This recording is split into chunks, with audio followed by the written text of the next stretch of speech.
Hola, ¿qué tal, amados hermanos? Espero en el Señor que se encuentren muy, pero muy bien. Continuamos con esta serie Camino hacia el matrimonio, en donde hemos visto una serie de pasos en ese proceso, en esta antesala a llegar al matrimonio. Muchos lo conocen como el noviazgo cristiano, otros como amistad especial, y bueno, por la palabra entendemos que hay una fase previa antes de llegar al matrimonio. Entonces, ¿qué se hace? ¿Cómo llegar a ese matrimonio? Y hemos visto varios pasos, entre ellos la oración vinculante, la oración paternal también, la oración, la observación objetiva, y veíamos qué cosas debemos observar en ese candidato, en esa candidata, según sea el caso. Pero ahora, ¿qué? ¿Qué sigue después? He orado, he observado, he analizado a esa persona, a ese candidato, ¿qué debo hacer después? Lo que debemos en la palabra es que el liderazgo y la iniciativa debe estar en el varón. De manera que casi que de aquí en adelante el varón va a estar vinculado en ese proceso, mientras la mujer estará en un proceso también de oración, también de observación y en una dependencia que sea hallada, sea descubierta y que el varón llegue por ella, básicamente, que es como de esa manera que podríamos verlo.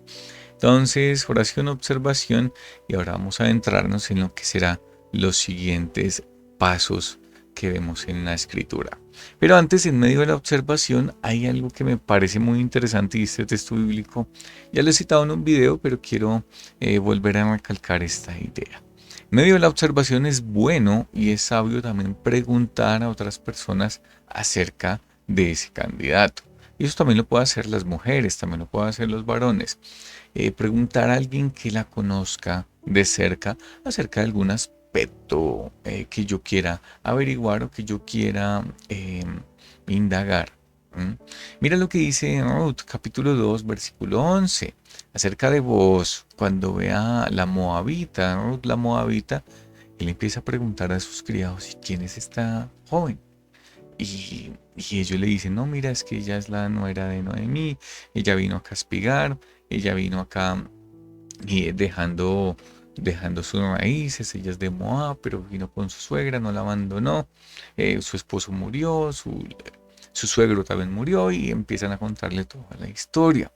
Pero después vos, hablando con esta moabita, mira lo que dice, y respondiendo vos le dijo, he sabido todo lo que has hecho con tu suegra después de la muerte de tu marido, y que dejando a tu padre y a tu madre y la tierra donde naciste, has venido a un pueblo que no conociste antes. Y lo que quiero destacar es lo que está en negrilla y subrayado en el texto bíblico en la pantalla. He sabido todo lo que has hecho. Vos, antes de conversar con la moabita, sabía de antemano qué era lo que ella había hecho. ¿Por qué lo sabía? Porque había preguntado. Es supremamente importante en medio de la observación el tomar un alto y preguntar a personas que lo conocen más de cerca. Y no es como que, ay, venga, estoy fijándome en esta persona, ¿tú qué piensas de ella para mí? No, no es tanto ese tipo de pregunta acerca de qué piensas, sino preguntar algunas cosas de carácter. Preguntar acerca de cómo es su comportamiento, preguntar acerca de tal vez cosas que no son tan evidenciables en medio de tal vez el contexto en donde se muevan, ya sea el contexto de iglesia, ya sea el contexto de reuniones familiares, sino indagar acerca de algunas cosas un poco más profundas. Ahora miremos el siguiente paso. ¿Cuál es el siguiente paso? Pide consejo a tus padres.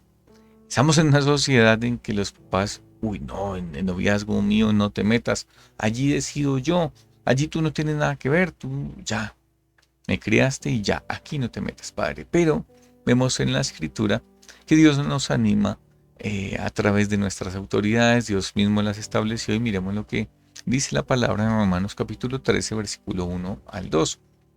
Sométase toda persona a las autoridades superiores, porque no hay autoridad sino de parte de Dios, y las que hay por Dios han sido establecidas. De modo que quien se opone a la autoridad, a lo establecido por Dios resiste, y los que resisten acarrean condenación para sí mismos. A un sometimiento, porque tenemos un entendimiento de que Dios ha puesto esa autoridad. Toda autoridad es de parte de Dios. Tus padres te los dio Dios. Tus padres, tu jefe, absolutamente todo lo que nosotros veamos como autoridad en nuestro contexto, pues han sido puestas por Dios. Y una de las autoridades vitales que nosotros tenemos son nuestros padres. Así que es sabio atender al consejo y preguntar a ellos. Los papás pueden brindarnos una perspectiva mucho más objetiva acerca de ese candidato. Puedes preguntarle a tu papá o a tu mamá, mamá, ¿qué piensas acerca de esta chica? Mamá, ¿qué piensas acerca de este chico? Según sea el caso. Y nosotros debemos entender que Dios, como ha puesto las autoridades, Dios también las guía. Ahora muchos dirán, no, pero es que mi papá es incrédulo, ¿yo cómo le voy a pedir consejo a él? Atiende al consejo porque es que es Dios quien lo ha puesto. Ojo, ahora, pero también tenemos un filtro de la palabra de atender el consejo, pues que no sea opuesto a lo que Dios también nos ha establecido. Porque puede que sea el caso que mi papá o el chico tenga un padre incrédulo y diga, no, que se va a casar, que no importa eso, júntese, váyase a vivir con esa chica y no pasa nada. Pues obviamente es un consejo que va contra los principios de la palabra y pues que no debe ser atendido. Debemos ser sabios en esto y en establecer también esos parámetros que del consejo paternal que sean cimentados también sobre la escritura.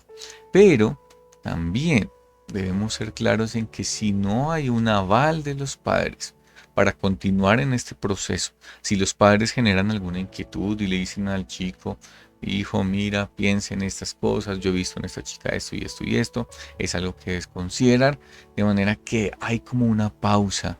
Y si entendemos que es Dios quien ha puesto a nuestros padres y que los ha guiado, les ha dado la sabiduría, y que si yo me opongo, mis papás no están de acuerdo con esta relación y yo me voy contra ellos, estoy resistiendo a Dios mismo, estoy resistiendo a la autoridad y por lo tanto entonces estoy en un contexto en el que dice la palabra aquí, acarrean condenación para sí mismo, pues estás yendo contra la voluntad de Dios. Si tú quieres hacer las cosas conforme a la voluntad de Dios, debes tener el aval de tus padres para continuar en este proceso.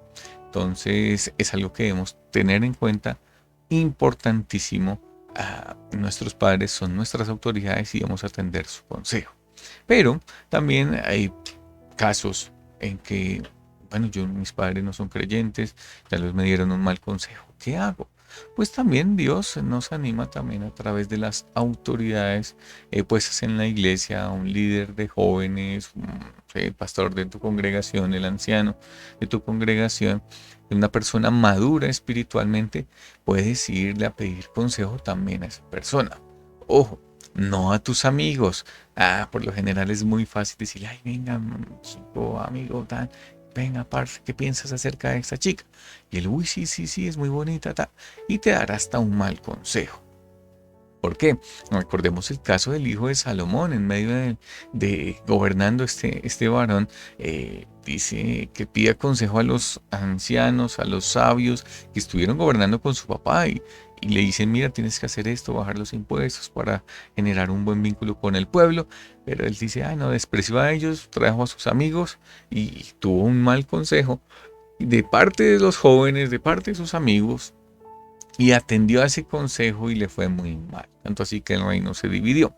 Entonces no atendamos el consejo necesariamente de nuestros amigos porque no son tan maduros en muchas oportunidades. Ojo, y tampoco de una persona incrédula. Una persona incrédula, si un creyente le pide un consejo a un incrédulo, bueno, es complicado porque la fuente de su autoridad pues no va a ser Dios, no va a ser la palabra, por lo tanto no dará un buen consejo. Miremos Proverbios capítulo 11, versículo 14. Donde no hay dirección sabia, caerá el pueblo. Mas en la multitud de consejeros hay seguridad. Multitud de consejeros. Esto es toda una serie y todo un proceso. Has preguntado a otras personas, has indagado con tus padres, si te dieron el aval, pues continúas, preguntas a las autoridades de tu congregación, a mi pastora, al líder de jóvenes, muy seguramente. Bueno, ¿y qué piensas acerca de esto? Y en medio de todo, Dios va a ir conduciendo tus decisiones en medio de su voluntad y te va a ir guiando con la palabra, pero te va a ir guiando también aún a través de las circunstancias. Si se presenta algún freno, velo de parte de Dios. Si algunas de tus autoridades te dicen, mira, mejor detente un poquito, van muy acelerados, tal. Hay que escuchar y hay que atender esos consejos. Y si no tienes el aval de tus padres, pues también hay que prestar mucha atención a ello. De manera que de escuchar el consejo, hay seguridad que estamos atendiendo la voluntad de Dios, atendiendo el consejo de parte de Dios y encaminándonos hacia su buena, perfecta y agradable voluntad. La voluntad de Dios es el matrimonio. La voluntad de Dios no es tener un noviazgo eterno, sino la voluntad de Dios es que lleguemos y apuntemos hacia el matrimonio. De manera que ese es el siguiente paso y esa es la manera en que seguimos bañando todo ese proceso también en la oración, en atender el consejo, en observar y seguir caminando en la buena voluntad de Dios, en comunión con Él, en estrechez con Él. Todo esto es espiritual y debemos verlo de esa manera porque es una de las decisiones más importantes que vamos a tomar en este mundo. Así que sea el Señor guiándote en medio de ese proceso camino hacia el matrimonio. Si tienen dudas, inquietudes o alguna sugerencia, pueden dejarlo aquí en los comentarios y con mucho gusto estaremos haciendo un video también contestando a esas inquietudes. Que el Señor les bendiga, muchas gracias por atender hasta el final del video y hasta una próxima oportunidad.